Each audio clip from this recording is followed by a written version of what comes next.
Okay, so I'm sure, as everybody's heard by now, the U.S. has announced that they're going to send a carrier strike group from the Mediterranean to somewhere around the Middle East. I'm not sure if they gave an exact position. I don't think this carrier will be entering the Persian Gulf as of yet.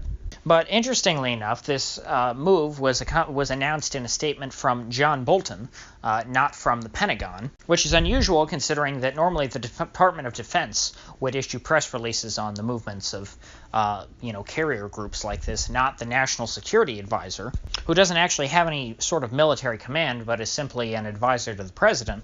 Now, in this statement, Bolton was rather harsh on Iran and trying to say that they're up to no good and we're going to send this carrier group to deter anything that they may be wanting to do. It sounded very cryptic, and it sounded quite threatening that Bolton was announcing that the U.S. was sending a carrier specifically to screw with the Iranians, psychologically, of course. But now we're finding out that perhaps this carrier group was already headed there, and that independent of anything that Bolton said, and that Bolton just decided to put out this press release to try and make the Pentagon's actions seem more meaningful than they actually are. The idea being that Bolton knew that the Pentagon was going to be moving this carrier group to the Middle East, and he decided to say, hey, you know what, let's try and screw with Iran in the head a little bit, and we'll make them seem like there's more to this than meets the eye. We'll make it sound like that this is specifically a carrier group meant to attack them, and so they'll all be scared, running scared, thinking that we're going to invade them, and then they won't be up to no good, say in Iraq or anywhere else that I guess they're worried about the Iranians being involved. And around this time, I've been seeing some tweets from Marco Rubio, who, now that John McCain has died, Rubio is pretty much the chief hawk in the Senate now. It's his job to cheerlead every war. He was a good apprentice to John McCain and Lindsey Graham in that respect. Of course, I'm rather saddened to have my senator be the new John McCain of the Senate. I would prefer if there were less John McCains in the world, and certainly I don't want any John McCain type of figure as my senator. Though I have to say that politically in Florida that pro-peace candidates don't really do well.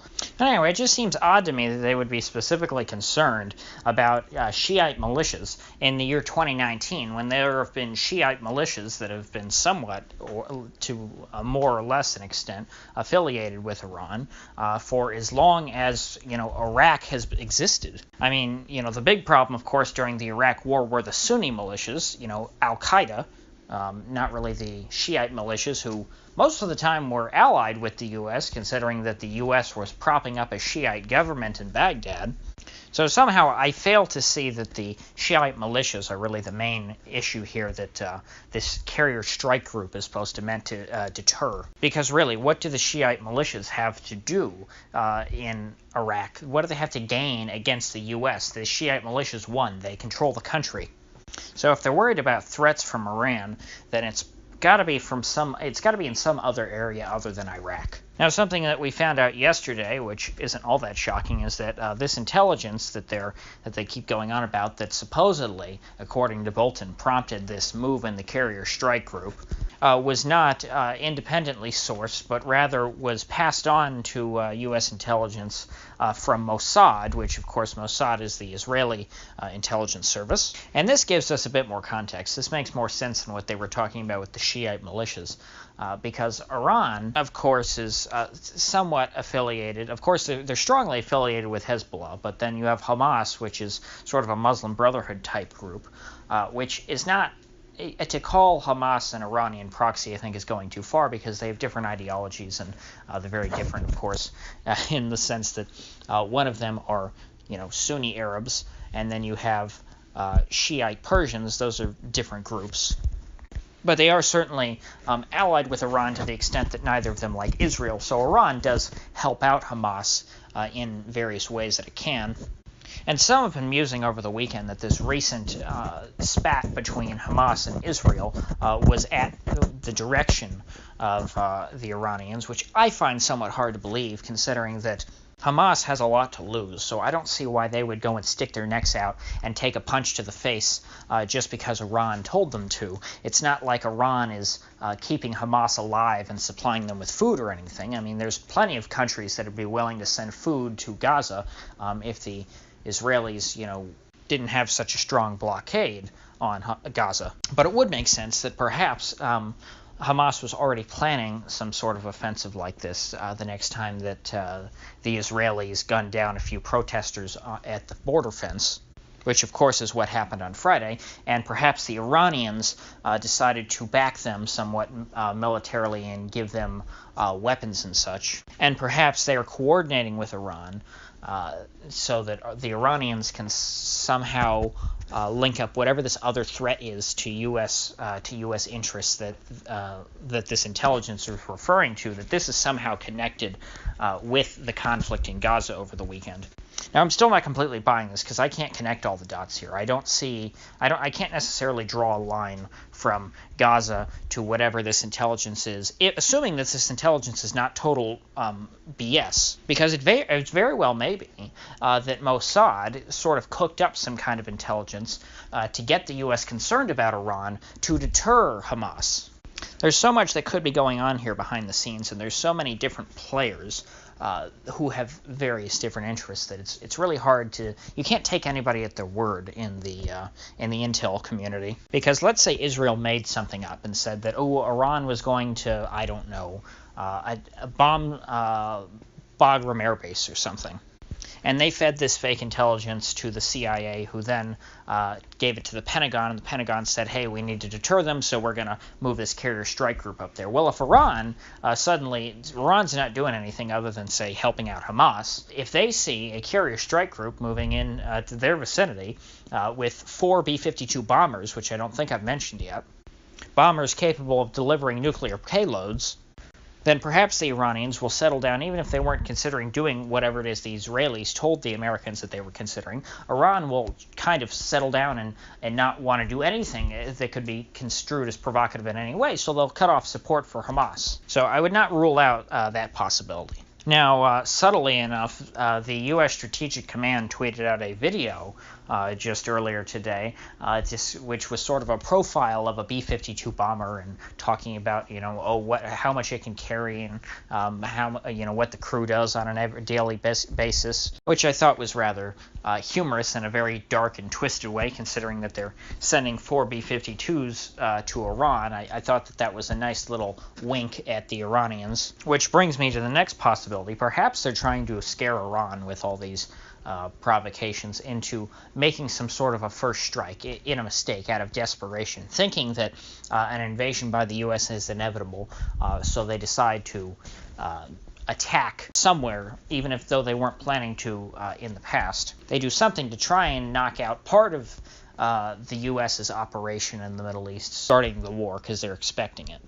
But then, of course, once they've attacked the U.S. will respond out of defense, and then this will become a self-fulfilling prophecy.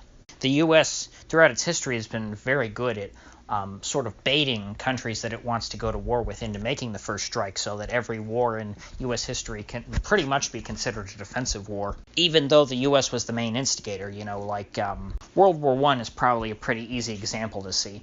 The U.S. had been arming and lending money to the British and the French all throughout World War I and backing their war efforts, even though they were officially neutral. They very much were on the side of the Allies and against the Germans, the Austrians, and the Turks. Well, supposedly in response to this, the Germans were quite perturbed about the American assistance to the Allies, so they wanted to somehow take the Americans out of that position to where they couldn't keep producing arms and lending money to the Allies. So they decided to send what is now infamously known as the Zimmerman telegram. And that telegram basically it was sent to Mexico City and said, hey, Mexico, if you attack the United States, we the Germans will back you, because you'll be doing a great favor to us and keeping the U.S. away from being able to ship arms across the Atlantic. And of course that would prevent the U.S. from getting into World War I at a later date.